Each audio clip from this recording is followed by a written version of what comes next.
అమ్మ చెప్పే నీతి కథలు. ఒక చిన్న పల్లెటూరిలో ఒక పిల్లి, ఒక ఎలుక ఉండేవి. పిల్లి పేరు సత్తిపండు, ఎలుక పేరు చిట్టి. సత్తిపండు పిల్లి చాలా తమాషాగా ఉండేది. నేను ఈ ఊరిలో అందరికన్నా తెలివైన పిల్లిని. నా ముందు ఎలుకలు వణికిపోతాయి అని గర్వంగా అనేది. ఒకరోజు సత్తిపండు తన స్నేహితులతో మాట్లాడుతూ ఉంది, ఈరోజు నేను 10 ఎలుకలను పట్టగలను. నా స్పీడు చూస్తే రోడ్డు మీద కార్లు కూడా ఆగపోతాయి అని గొప్పలు చెప్పుకుంది. చిట్టి ఎలుక ఇది విని నవ్వుకుంది. ఈ సత్తిపండు గారు మాటలో హీరో, కాని నిజంగా నన్ను ఎప్పుడూ పట్టుకోలేకపోయింది అని అనుకుంది. ఒకరోజు పెద్ద వాన పడింది.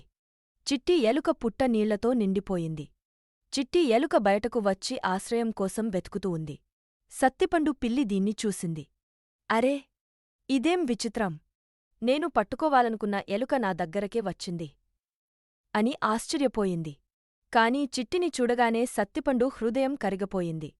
మ్యావ్ మ్యావ్, నేను అంత గొప్పదాన్ని కాదేమో.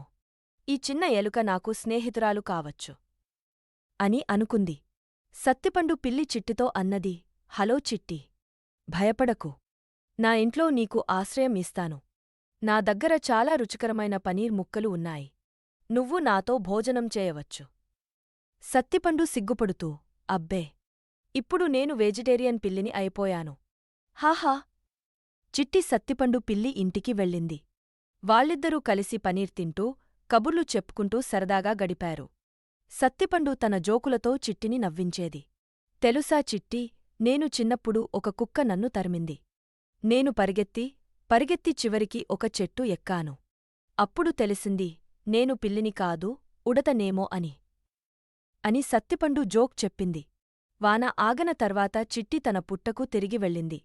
కాని ఇప్పుడు సత్తిపండు పిల్లి, చిట్టి మంచి స్నేహితులు.